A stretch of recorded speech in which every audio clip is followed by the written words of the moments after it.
Hello বন্ধুরা, তোমরা সবাই কেমন আছো? আশা করছি তোমরা সকলে খুব ভালো আছো। আজকে আমি তোমাদের কাছে ভেজ কাটলেট রেসিপি নিয়ে চলে এসেছি। চলো রেসিপিটা শুরু করা যাক। এই যে বিট আর গাজর আর আলু আমি কেটে সেটা আমি এবার প্রেশার কুকারে সেদ্ধ হতে দিয়ে দেবো। তাতে দিয়ে দেবো সামান্য নুন। এবার প্রেশার কুকারটা লাগিয়ে আমি সিটি দিয়ে দেবো। মোটামুটি 3-4টে সিটি দিলেই হয়ে যাবে। দেখো এখানে আমার সিটি দেওয়া হয়ে গেছে। এবার আমি সবজিগুলো সব বের করে নিচ্ছি।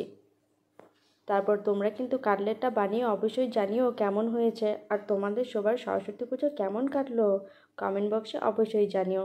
এখানে দেখো আমি কড়াইতে সরষের তেল দিয়ে দিয়েছি, বাদামগুলো দিয়ে দিলাম, ভালোভাবে ভেজে নিলাম। এবার নারকেলটা আমি কুচিয়ে রেখেছিলাম, সেই নারকেলটাও ভেজে নেব। রেসিপিটা ভালো লাগলে অবশ্যই কমেন্ট করো, লাইক করো, শেয়ার করো।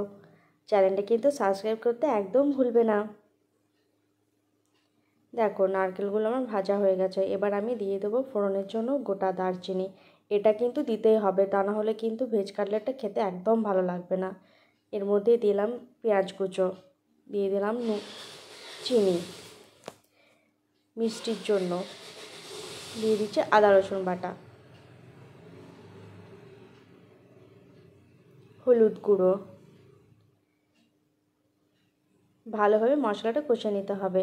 এখানে আমি জিরে ধনে গুঁড়ো দিয়ে দিলাম, দিয়ে দিচ্ছি লঙ্কা গুঁড়ো। তোমরা কিন্তু এইভাবেই বানিও।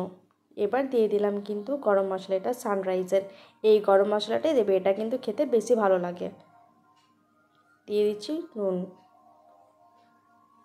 এবার আমি সেদ্ধ করা সবজিগুলো দিয়ে দিলাম, ভালোভাবে এটা ম্যাশ করে নেব। আর মশলাটার সাথে ভালোভাবে মেখে যাবে। খেতেও কিন্তু বেশ দারুণ লাগে। এইভাবে কিন্তু অবশ্যই তোমরা বানিয়ে জানাবে আমাকে কেমন লাগলো। বাদামটাও দিয়ে দিলাম ভেজে রাখা, আর নারকেল কুচোটাও দিয়ে দিলাম, সেটাও অবশ্যই আগে ভেজে নিয়েছি, তোমরা তো দেখতেই পেয়েছ। এবার দিয়ে দিলাম আমার ইনস্ট্যান্ট মশলা, তোমাদের কাছে যদি না থাকে সেটা তুমি না দিতে পারো। এবার দিয়ে দিলাম আরও কিছুটা গরম মশলা গুঁড়ো। এই গরম মশলা গুঁড়োটাই কিন্তু ইউজ করবে, সানরাইজের পিওর গরম মশলা। এবার আমি এটা ঠান্ডা হতে দিয়ে দিলাম, ঠান্ডা হয়ে গেছে। এবার দেখো আমি শেপটা ভালোভাবে গড়ে নিয়ে ব্রেড ক্রাম্বস আর এর সাথে দেওয়া আছে চালের গুঁড়ো আর সামান্য নুন, ভালোভাবে মিশিয়ে এটা মাখিয়ে নেব। তারপর এটা ভালো করে তেলে ডিপ ফ্রাই করে নেব। কার কার এই ভেজ কাটলেট খেতে ভালো লাগে কমেন্ট বক্সে কিন্তু জানিও। বিয়েবাড়িতে কিন্তু এটা বেশ দারুণ লাগে।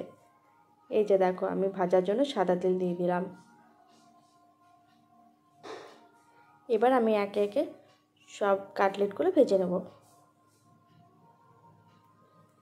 এটা কিন্তু ভালোভাবে ভাজতে হবে, খুব বেশি